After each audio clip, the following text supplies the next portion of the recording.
If you're like most people out there, you have a whole team of doctors at your disposal. Might be your primary care physician, your dentist, your eye doctor.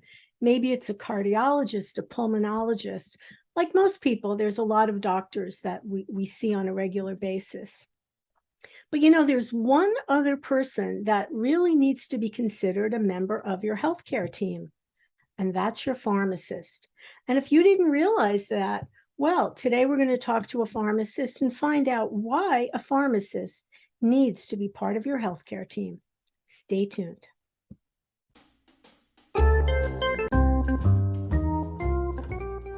Good morning, everyone, and welcome to Scan FYI. So today we're going to meet Dr. Gayle Flannelly. She is a clinical pharmacist at Monmouth Medical Center. So welcome. Thanks for joining me today. Thank you, Andrea, and thank you for inviting me to speak. Well, I think it's an important topic, and it's not something that we have addressed specifically here on FYI. So before we even get started, Gayle, why don't you just tell everyone a little bit about you, a little bit about your background, and what exactly it is that you do at Monmouth Medical Center? Well, I've been working in pharmacy for over 30 years. I started out as a technician back in high school, actually. Oh, Yes, in a chain pharmacy. And the only reason why they took me is because they knew that I wanted to become a pharmacist. So I worked for a little bit there. Then I went off to pharmacy school and came home and would work at a neighborhood pharmacy, which was lovely because you would get to know your patients and what their needs were and the needs of the community. But I really had an interest in working in hospital pharmacy. So I branched out and started working in hospital pharmacy. And that's where I've stayed most of my career. well, I think it's fair to say that, well, you've been a pharmacist for a while. And so how has the role of pharmacist changed since wow, I'm sure you've seen a lot of differences. Oh, quite a few, quite a few. I mean, when I first started practicing pharmacy, we used to, well, just speak of the technical aspect of it. The pharmacist would type their prescription labels. I I mean, remember that. literally Type. typing. Yes, yes. Type your drug information that you went to. We had these huge books that were on the shelves, and if we needed to go to get more information, we'd go pull out these huge books, and that was whether you're in community or in hospital. But then, like I said, I wound up spending most of my time in hospital pharmacy, and we used to actually write down patients' orders from doctors, and also pull the big books for information. But since then, we've gone to something called computerized physician order entry in hospitals, where everything is computerized. So the doctor puts in his order, it comes across the computer, and that's where we see the orders. And the same thing happens actually with community pharmacists. Yes. Yes. There's no more written prescriptions, which is wonderful because sometimes that handwriting was even difficult for the pharmacist to decipher. What a So, surprise. yeah. So this is a wonderful thing. It cuts down on errors and also makes it more efficient, the movement of from the prescription, receiving the prescription to getting the medication to the patient. Because no matter what setting we're in, whether it be hospital or community pharmacy, the goal is to get the right medication to the right patient, the right person at the right time. That is always the goal. And it sounds simple, getting the right med to the right person at the right time, but there's a lot of different steps that you have to go through that are not necessarily so simple in order to do that correctly. Well, of course, this is the reason now, whenever you go to the doctor, as part of filling out all your paperwork, naturally, the doctor wants to know who's your pharmacy, because you're not getting handed a prescription. It's getting called right in or, sent Right. right into the pharmacy. Right. So it becomes very important that everyone has some established pharmacy to share with all of your doctors. Yes, yes, it is. And the important part with that also is that it's best if you can, it's best to use one pharmacy. Like maybe sometimes people may have to use two pharmacies. Say if they use a mail order pharmacy, you need a pharmacy close at hand in case you get a prescription and you need to run to get that filled that day, so Right. just keep it to a minimum because that information here, we're back again to the information flow. Um, Flows back and forth. The doctor can see the prescriptions that you have, and maybe from different physicians. That one, your primary physician can still see all of the scripts that you've had, and the same thing with other pharmacists. Should you have to come to the hospital for anything, we at the hospital pharmacist can go in and see all of the medications that you've been refilling, and we can see who wrote it, if Right. we have any questions or anything like that. And this is all since the computer age, and this is wonderful. We always advocate for people when we talk about, your medications and medication Hmm. management, that you need to have a list of, everyone should have a list of whatever medications they're on. Yes, But I yes. think it's fair to say that the pharmacist, if you're going to one pharmacy, which obviously you should be, Hmm. if at all possible, your pharmacist might be the only person who has that full picture of all of your medications. And that becomes pretty critical. Yes, yes, it does. Yes, it does, because there can be questions as to um, who prescribed this medication, when did you last get it refilled? Because actually, we look on at the pattern of a patient's their refills, and we can tell how compliant a person is, and compliance is king. Yeah. You know, once the physician puts you on a medication, we want you to stay on that medication until the doctor tells you it's no longer needed. So, or if in the case of a medication that you may be on for a short period of time, such as an antibiotic, doctors will write for say, take this medication for 7 days, and they may even put it on the label, you know. So that's easy for you to tell. Take this medication for 7 days. And it's important that you continue the course for 7 days and don't stop it ahead of time, because if you do, you run the risk of building resistance of the bacteria to the antibiotic that the doctor is prescribing. So you don't want to show the bacteria, oh, I'm going to use this against you, and then pull it away, and then before it's done its job. That's why they write, take it for X amount of time. And where it comes to chronic medications that you always have to be on, you may be feeling better and decide that you don't need to take it, and like, oh, I'm cured, You But mean then, like blood pressure, cholesterol, that kind of a thing? exactly, Yeah. exactly, Yeah. exactly. And maybe the reason you're feeling good, by the way, is because you're taking your medication. So You of course you you don't. are absolutely correct. Yeah. Yeah. Absolutely correct. I spoke to a patient in the hospital that came in for a seizure, and I asked him. I said, did you ever take medications for seizure disorder before?" He goes, "Yes, I did." He goes, "But I stopped taking it." And I said, "Well, why?" He goes, "Because I didn't have any seizures." And Mm, I said, "Well, there's a that's reason. because, Yeah. yes, you know, Well, I feel like sometimes we're our own worst enemy when it comes to doing right, by ourselves now. Now, sometimes, of course, who could have imagined, when I was much younger, that we'd be going to the pharmacy not just to get our medication, but for flu shots, for shingle yeah, shots, for COVID yeah. testing. So a pharmacy is really, I mean, how did that all evolve, Gail? I mean, a pharmacist is just so much more than someone who dispenses medication. Yes, yes.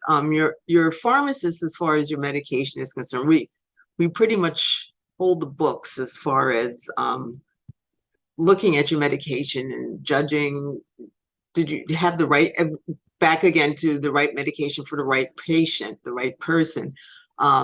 We have to make sure that the medication, that you have no allergies to that medication, that that medication is right for your liver function and for your kidneys, that your kidneys can handle that medication. Right. So these are things that the pharmacist looks at for your medication. But then we've added on to the administration of medication, especially when things, it was actually before COVID that this had hit, when we can give the shingle vaccine or we can give the flu vaccine. The purpose for that was that the number of physicians, unfortunately, was going down in the country. You know, when you look at it as to how many physicians are there available for a particular amount of people in an area, here in the Northeast, we're lucky. You know, we have a good amount, but you go to certain places and they're not so lucky. So No.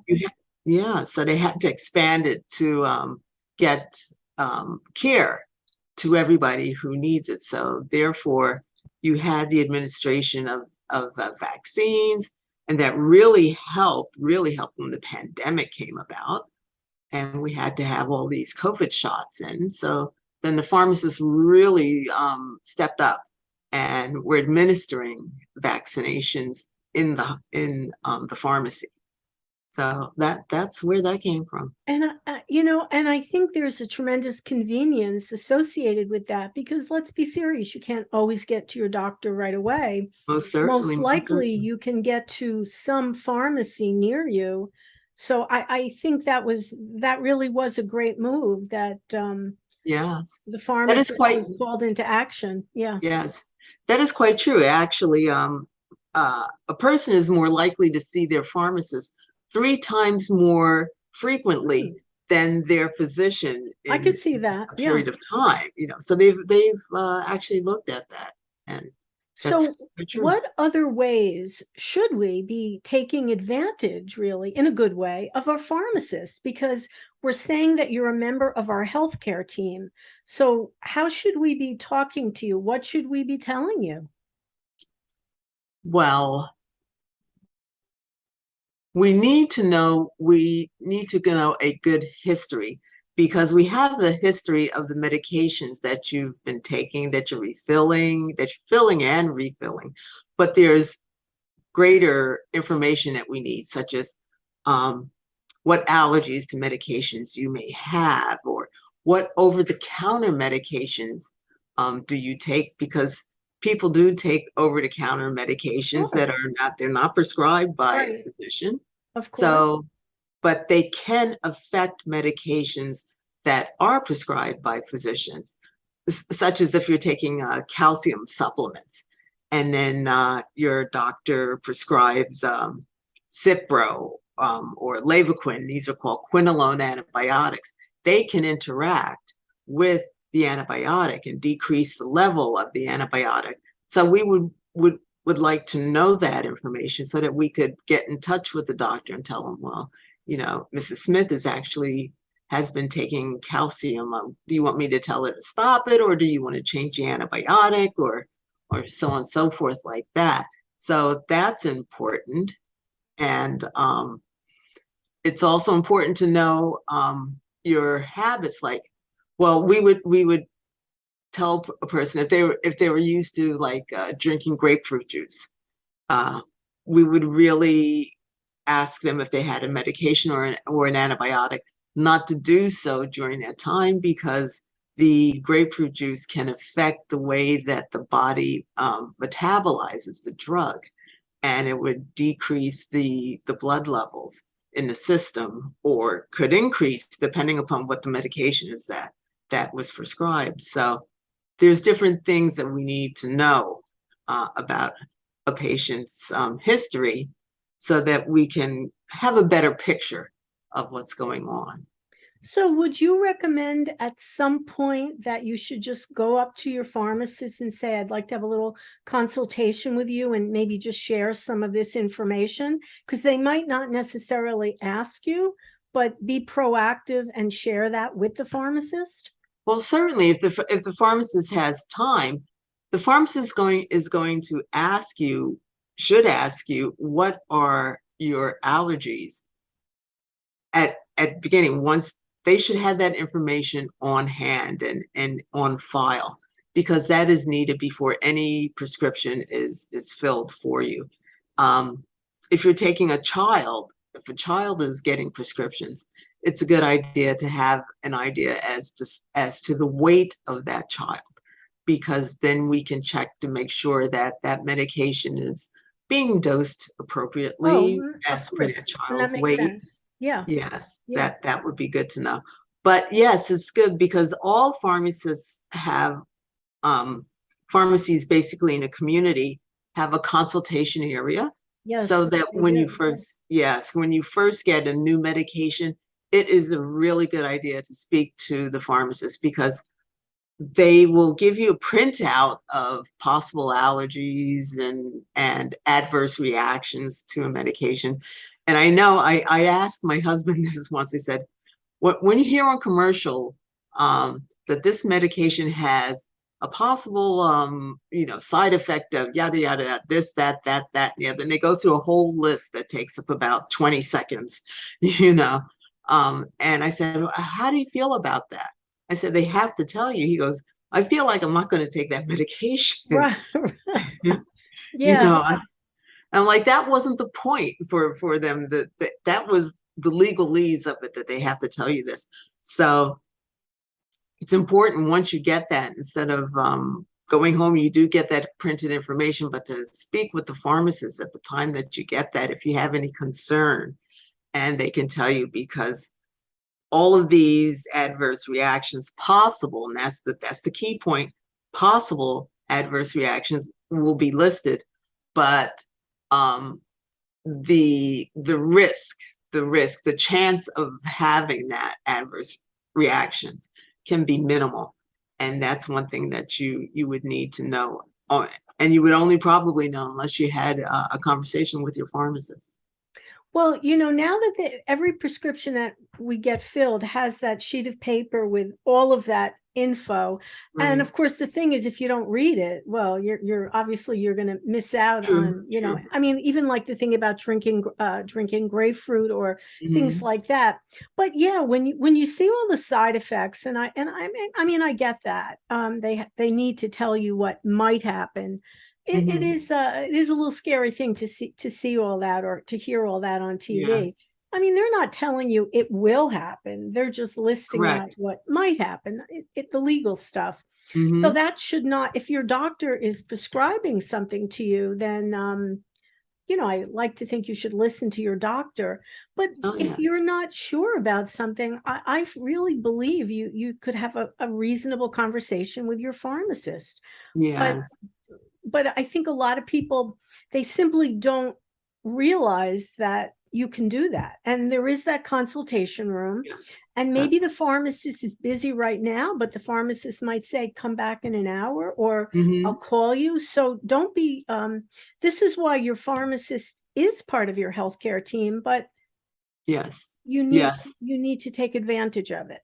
Yes. And they would definitely rather speak to you, and it's better for you to speak to your pharmacist than for you to go home and look at this list, or worse yet, get on the internet and do your own research. Now you're really going down a rabbit hole. Yeah, yeah. Yes. That can be a little scary, definitely. Yes. Yes. Now, you know what I'm curious, there's always a lot of conversation about what is you have your medications. Many people, they've got multiple medications that they are taking. What is the best place to store your medications in your home? Yes. Well, the best place to store your medications in your home are a place which does not go through changes in humidity. You Like a want to keep, bathroom? yes, the bathroom. Do not store. right off the bat, do not store them in the bathroom because the bathroom undergoes these changes in humidity and changes in temperature. You don't want a large variation in temperature. Matter of fact, the FDA, the NIH, all of the CDC all say that you want to keep your medication at room temperature, which is basically 59 to 77 degrees. That's the range that they give you on this. Some meds will say that it can have, I love this word, excursions to 86 degrees. Like you can take them out and, 86 degrees, but bring them back quickly. And that's basically because you don't, you want to minimize the chance of breaking down the medication so that it doesn't work as it should. Okay. Yeah. And the other pearl on that is that you don't want it in an area where it's going to be exposed to daylight or to light for long periods of time, because that also can degrade the medication. So you want to keep it in an area where it's room temp, low humidity, and no sunlight. And the other caveat is really you want to keep it out of the reach of small children. Of course. Right? Because the NIH did a study where they found that over 50,000 young children made trips to the emergency room on a yearly basis because they got into medications while an adult, didn't see them. Mm-hmm. Mm-hmm. So the parent had to whisk them into the emergency room because that happened. And then the other end is you may have teenagers. Some teenagers can go hunting for medications and take medications which are not prescribed to them, such as amphetamines. Maybe they have a younger sibling that has attention deficit disorder and they're on something like Provigil, So they'll take that when they're not being looked at, or they can take opioids such as Oxycontin, oxycodone, and different things like that, amphetamines. You want to keep these medications especially if they're controlled, in a secure place. You don't want them out on the table, just especially if you have children of any age coming through the house. Keep your controlled meds in a secured place. And as I said before, as far as environmentally is concerned, keep them in an area where they won't be around differing humidity levels or temperature levels or sunlight. Is that only for, let's say, prescription medicine? But if you just have, let's say, aspirin or, very basic cough medicine, would you treat that the same way, not keep that in the bathroom for the same humidity issues? Definitely, if it's a tablet, definitely. I wouldn't keep any medications in the bathroom. It's just a good rule of order not to keep any. All right.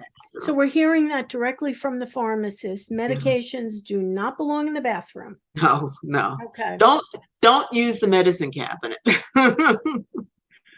Don't use put your toothpaste in there, put your other stuff, but okay, fair enough. No medication. But not medication. Okay. So, one last thought is, what are some of the most basic over-the-counter items that we need to keep in our house to be ready for, I don't know, just basic issues that come our way? Right. I think Tylenol or acetaminophen is a good medication to keep at home. Tylenol works against, should you have a fever, it helps to bring that down. It works against pain. It's analgesic. So it has two different types of mechanisms of action, we call that, where they can be helpful to you. Aspirin, I sort of hold back on aspirin because aspirin people don't realize it, but aspirin can do some bad things as well. Aspirin can, it can cause bleeding of like sort of stomach. Aspirin is actually an acid, acetylsalicylic acid. So if a person, especially older, is prone to, has any sensitivities in their GI tract, that's something that you would not want to take unless your doctor tells you to take. So I don't recommend that folks keep aspirin on hand. Keep the Tylenol on hand. All right, good to And that's that good works to know. much Acetaminophen better. over Yes. aspirin. Okay. Mm-hmm. Yes, definitely. And then as far as the over-the-counter cough remedies and things like that, it's best that you speak with your pharmacist before you choose a cough remedy, because some remedies have multiple medications in them, right? Some of them are will suppress the cough. Others have a cough suppressant plus something for stuffy nose or runny eyes, you know. And the stuffy nose, if you have hypertension, it could make that worse. Or if you have a problem with, if you have atrial fibrillation where your heart beats a little too quickly, you don't want to take over-the-counter medications that could make that worse. So here again, this is another time where you should speak with your pharmacist when you're making a choice as to what over-the-counter medication you actually want to take. Vitamins, multivitamins, things like that, they're pretty much fine for you just to make your own decision as to what you would like to take. Just realize that some over-the-counter meds like calcium, as I said before, can interact with some antibiotics. And also realize that over-the-counter vitamins are not necessarily FDA approved, such as your medication. Your medication goes through the drug companies, which we love to talk about, but the fact of the matter is that they have to put those medications through multiple levels, multiple stages of trials in order to get that medication approved to be put on the market. That is not the case with vitamins. So just you know, choose a good manufacturer. Here again, you can have a talk with your pharmacist and say, what do you think about this vitamin, about this manufacturer? Do you think that this is a good choice for me? And that would be that's another good time to have a good talk with your pharmacist. So your pharmacist is there for you. Your pharmacist has to be considered part of your healthcare team. You know, you have a responsibility, I feel, to be proactive and share things with your pharmacist. So just like you would share with your eye doctor, your cardiologist, any doctor, any member of your healthcare team, so they can help you better. And I think the pharmacist is no different. The more you share with them, the better they can do for you. Right? Yes. Don't keep your medicine in the medicine chest. Oh my God. No. Yeah. No. That's important to remember. Yeah. I'm glad you mentioned that. All right. Well, Dr. Gayle Flannelly from Monmouth Medical Center, a clinical pharmacist, I am so appreciative of you being with me this morning. And thank you so much for inviting me. Really, my pleasure. So remember, your pharmacist is a part of your healthcare team. I'm Andrea Tarr, and we'll see you next time on Scan FYI. Bye, everyone. Bye, Gayle. Bye-bye.